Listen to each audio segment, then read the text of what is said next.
这就是让战神兰博都不愿提及的越南战场。 其残酷程度无法用语言形容，以至于让几十万美军患上战后综合征，残忍程度让双方都无法直视。面对队友的惨死，大黑除了喊叫什么也做不了。之后，女越军掏出手雷扔了下去，随着一声爆炸，大黑被活埋在坑道里。做完这一切，女越军快速来到另一个地道入口，钻进去继续寻找下一个目标。回到避难所的女越共开始剧烈呕吐起来。这场残酷的战争对双方来说都是沉重的负担，但面对侵略者，他也只能咬牙坚持。地面上，杰克的队友听到爆炸声，开始向着这个方向搜寻。当他们看到杰克的惨状时，作为新兵的他们瞬间崩溃，谁也无法确定自己会不会就是下一个。大家只想赶紧逃离这个地狱一般的地方，但中尉却觉得不能就这么丢下大黑，万一他还活着怎么办？其他人都认为几个人疯了。为了寻找队友，中尉带着2名士兵钻入了黑漆漆的地道中。当时的越南全民皆兵，他们在广袤的丛林中挖出了不计其数、错综复杂的地道，通过机关和陷阱，配合着自身灵活的游击战，让身材高大的美国士兵吃尽了苦头。为了对付越南人的地道战，美军特意调集了一批身材矮小的士兵，组成了历史上著名的坑道鼠部队。这群新兵刚刚来到营地，长官就以一种极其残忍的手段举行了欢迎仪式。一名俘虏的越南狙击手被套住脖子从树上推了下来，强大的下坠力道直接扯断了他的脖子。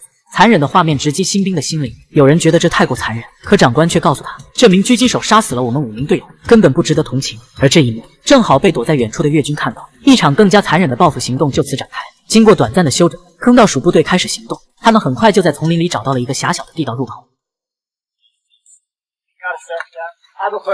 所谓初生牛犊不怕虎，一名新兵自告奋勇，脱下累赘的装备后，他仅带着一把手枪和一个手电筒钻进了地道，而他们的噩梦也就此开始。新兵下去仅过了1分钟，就传来了枪声，战友赶紧下去查看情况。通过狭窄的洞口，新兵被拉了上来，他胸口中枪，眼看是不行了，刚一行动就失去1名战友，死亡的阴影逐渐蔓延开来。愤怒的战友向地道里扔了1枚手雷。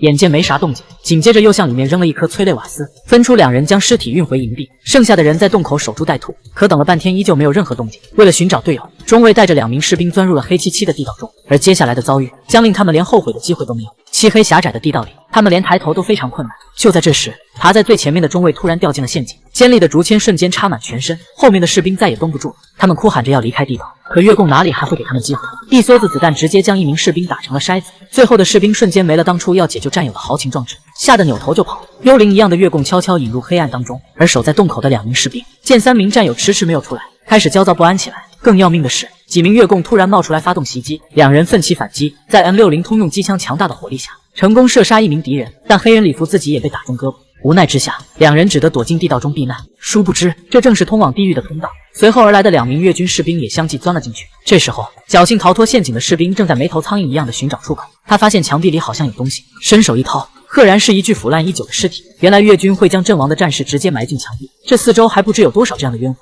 在一处拐角，他成功与逃进来避难的礼服2人会合。然而他们不知道的是，就在他们正下方更深的地道中，越共游击队正在策划着一场针对美军的报复行动，发誓一定要让这些侵略者血债血偿。经过短暂的商量，3人决定继续向前寻找出口。然而他们不知道的是，女越共已经悄悄来到身后，她吹灭手上的蜡烛，随后一刀插进礼服的胸膛。狭窄的地道根本无法转身，更不能容纳2个人同时经过。前面的哈里斯和弗莱克只能眼睁睁地看着礼服被活活地划开胸膛，在痛苦与绝望中饮恨西北。随后，女越共再次消失在了黑暗中，看着战友一个接一个的死去，弗莱克彻底绝望，知道自己无论怎么努力也是徒劳，于是点了一支烟，原地等死。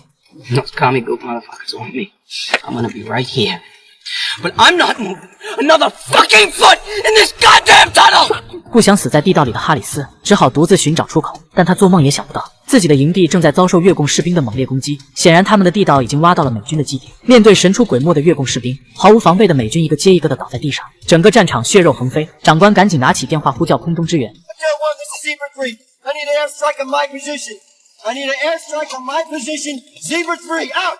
坑道里躺平的弗莱克突然听到后方有动静，立刻拿起手枪做好准备。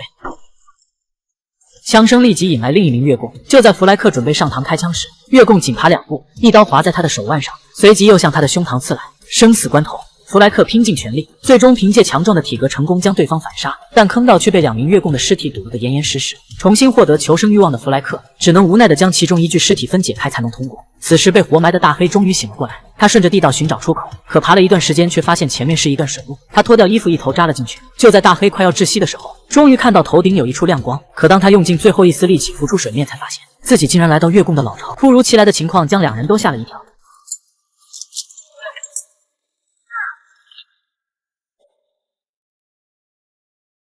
手雷爆炸后，等大黑再次浮出水面，基地已经炸成了废墟。看着奄奄一息的越共士兵，他本想一枪崩掉对方，但终究还是心软了。就在他准备离开的时候，越共士兵拉住了他，并给他指出了一条正确的通道。所谓人之将死，其言也善，大黑果断相信了他。然而他的战友弗莱克就没那么幸运了。此刻他被一块木板挡住了去路，正在拼命地用匕首撬着木板，完全没注意到身后的越共用栅栏封死了退路。在他不懈的努力下，木板终于被撬开，但出现的却不是通向自由的出路，而是蜂涌而出的洪水。弗莱克想原路返回，可身后的栅栏断绝了他所有的生机，最终弗莱克被活活淹死在地道中。另一边，基地的战斗已经进入白热化，美军死伤殆尽，即便有没死的，也会被越共残忍的补刀。面对侵略者，他们没有所谓的仁慈，只有毫无保留地发泄着心中的愤怒。胜利在望的越共对美军的装备毫无贪念，什么汽车堡垒全部炸掉，一件不留。一名越共突然冲出，直接刺穿了美军指挥官的肚皮，自己也被指挥官掏出手枪打死。美军指挥官身负重伤，眼见是活不成了，他拉过一箱手雷，拔掉其中一颗的引线，与他的弹药库一同化为了灰烬。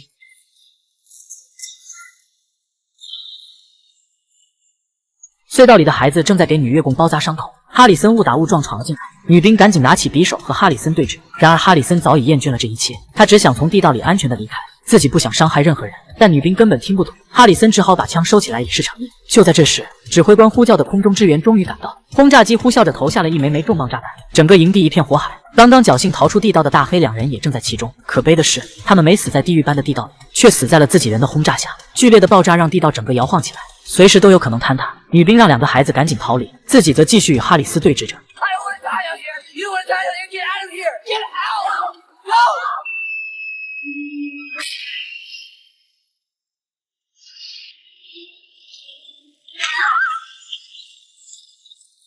两人瞬间被埋进了土里，哈里斯将女兵拉了出来，可两个孩子却被困在了地道里。为了救出两个孩子，两人暂时放下敌对的身份，他们互相合作，拼命地挖掘着坍塌的隧道，但奈何掉下来的土实在太多，洞里的氧气也消耗殆尽，两人的动作越来越慢。伴随着煤油灯的熄灭，两人也长眠在了这处地道当中。在美军中，坑道鼠部队被称为充满牺牲精神的英雄部队。